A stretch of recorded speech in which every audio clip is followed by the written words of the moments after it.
Ending weeks of infighting, lawmakers voted Wednesday to avert a government shutdown just hours before a midnight deadline.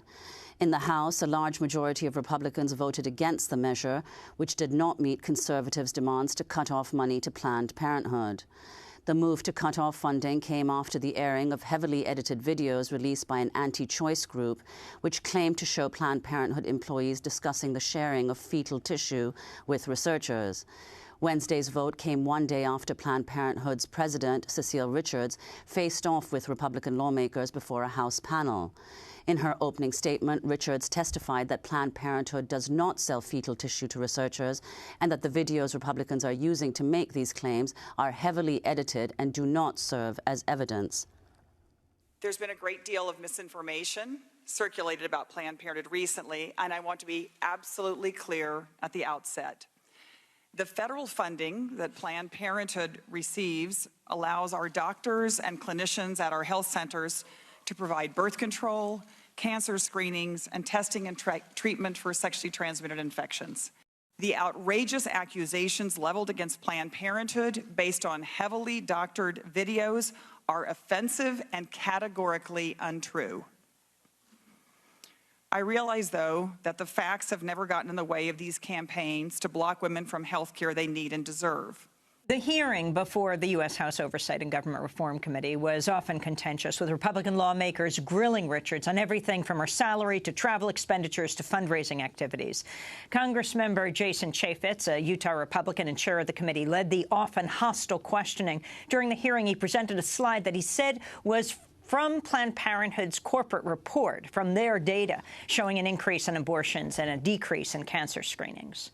You don't do mammograms, correct? There's like one or two places that doesn't, but you don't do mammograms. If you would give me one moment to explain. Sure. Planned Parenthood is a women's health center, just like where I go for my breast exams every year. If you need a mammogram, you're referred to a radiological center, and that's how women actually receive their care.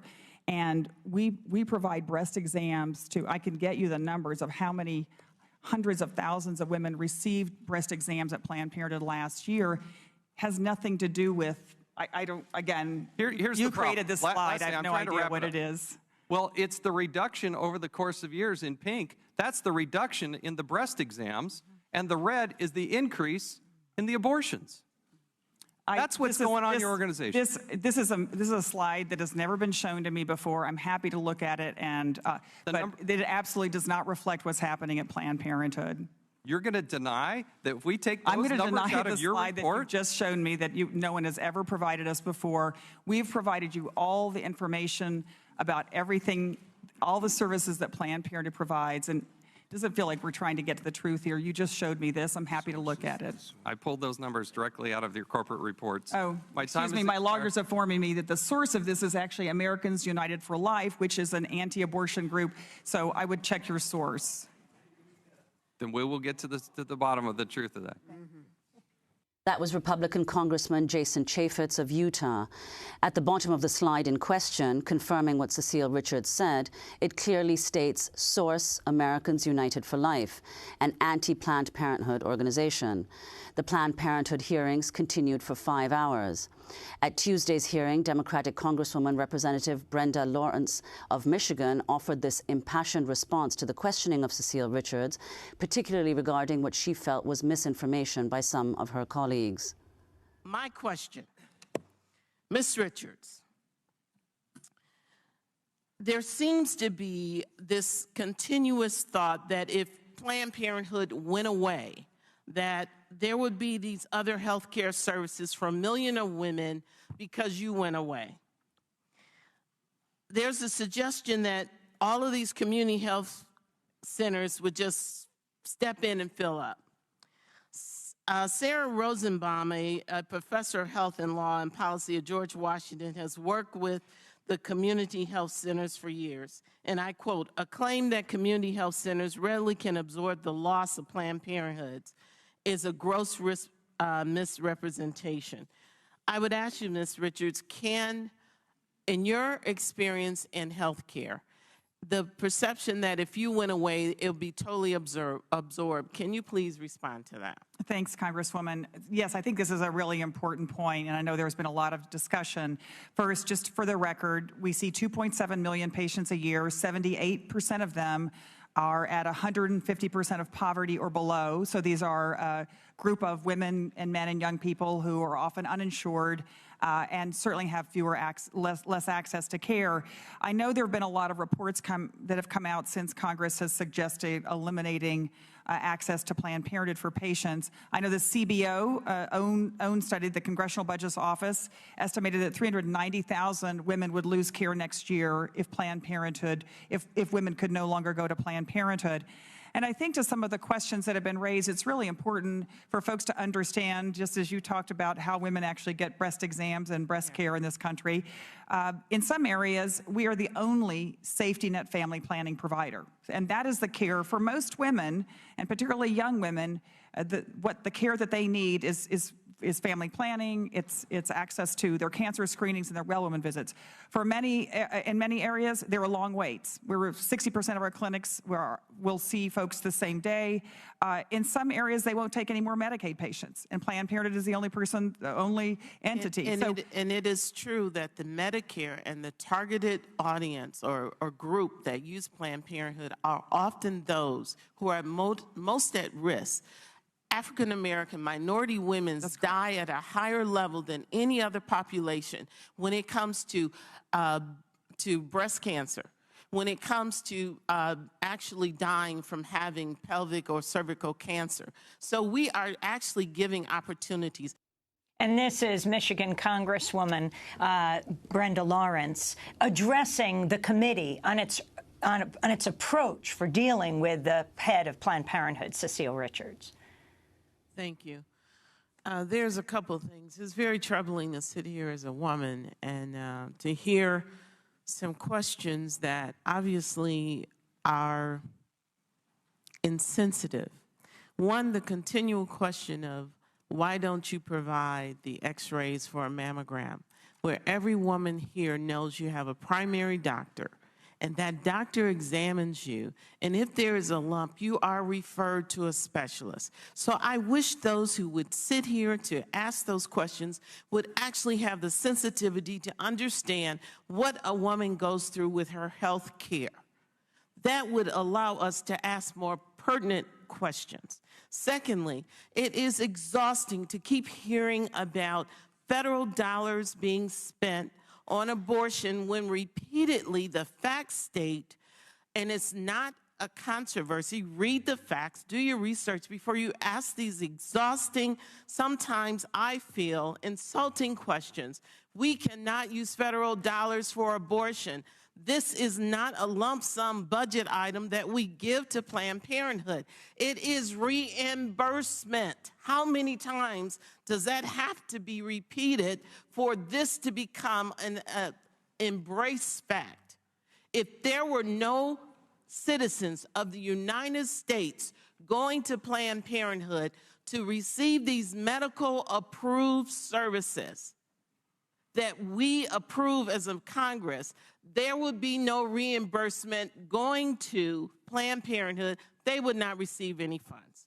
I just, for the life of me, sitting here today, I know my colleagues are more intelligent than this, and it is exhausting to hear just a philosophy of attack to just use information that is totally incorrect, as if I keep saying it some kind of way, it'll become factual. That's Michigan Congressmember Brenda Lawrence, extremely frustrated and angry at how the committee was dealing with Planned Parenthood, the House Committee on Oversight and Government Reform, on which she sits. She joins us now in Washington, D.C., representing Eastern Detroit and beyond. Congressmember Lawrence, welcome to Democracy Now! The government was not shut down, but Planned Parenthood remains under attack. What is the reason Republicans continually go after this organization, willing to take down the entire U.S. government over it? There has been, thank you so much for having me on the show. There has been repeatedly, year after year, attacks on Planned Parenthood. For some reason, it has become the face of this overall mission by the Republican Party to go against Roe versus Wade, that gives the legal right for women to have abortion in America. And they want to attack that. And they have singled out Planned Parenthood. It is so unfortunate because that is such a minute or small part of the services that Planned Parenthood gives. And if you look at the services that Planned Parenthood gives and all of the benefit to those who are most at risk, and we're talking about health care, we're talking about women getting early detection so they won't die from cancer.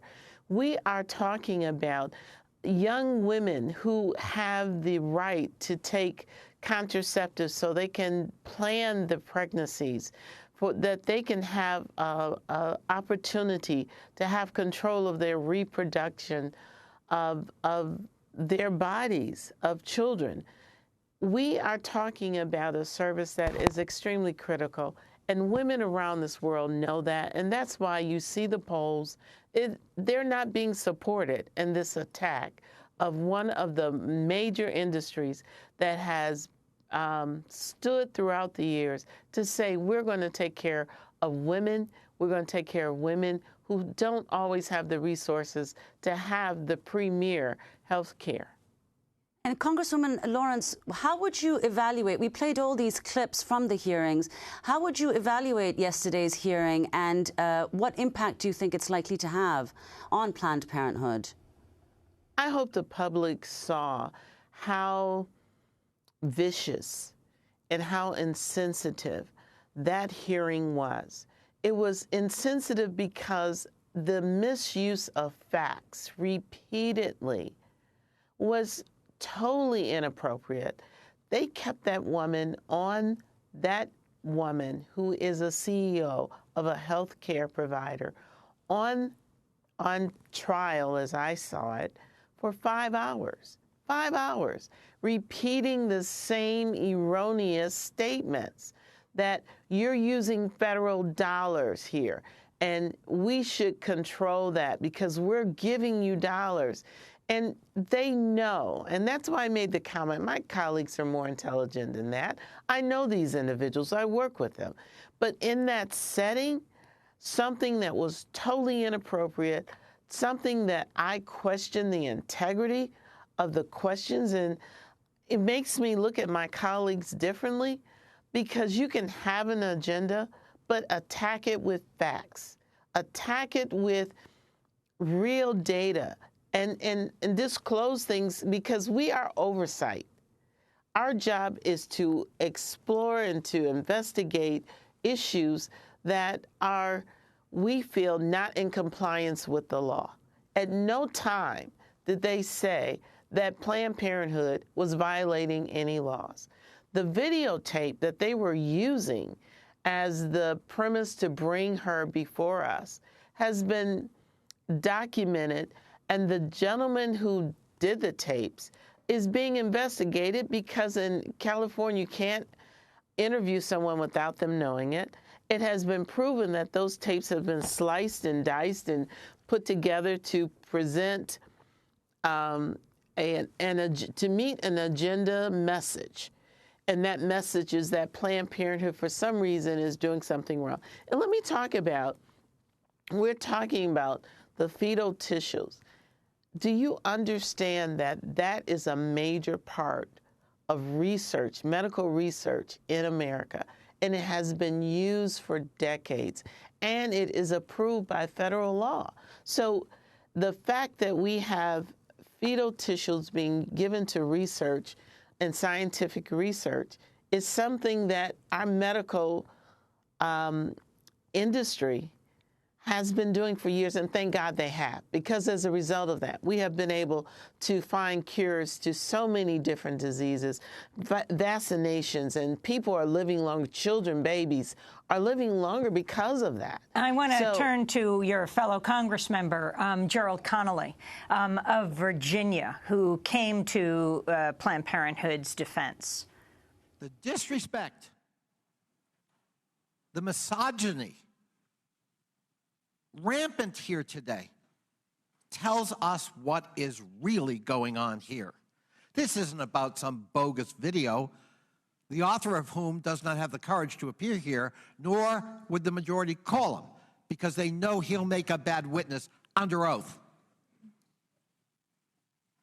This is about a conservative philosophy that says we are constitutionalists. They hold it up. We believe in rugged individualism and personal liberty, with one big carve-out, though. There's an asterisk in that assertion, and that is, except when it comes to women controlling their own bodies and making their own health decisions. Without referring to him by name, Congressmember Connolly called out David Daleiden, who made the sting videos. Congresswoman Lawrence, your thoughts on the possibility of him ever appearing before the Congress? It's my understanding, and this is what I was told, is that if he came, he would have to say, I plead the Fifth, because he, too, is under indictment. This is... you know, another thing that was very clear, the attack on her salary. And the research has been conducted that she is a CEO of a national health care provider, and her salary is right in the middle. She's not even at the top. So to come after her and say, oh, you make a lot of money, she has an extreme amount of responsibility. She sees over 2 million patients, her organization, a year, and to go after her salary is very telling of the onslaught of male attack after attack after attack. So you're calling the representative sexist? I'm saying that questioning was clearly sexist. Well, we're going to leave it there, and I thank you very much for joining us, Congressmember Brenda Lawrence of Michigan on the House Committee on Oversight and Government Reform, who is a part of the Planned Parenthood hearing that was held on Tuesday.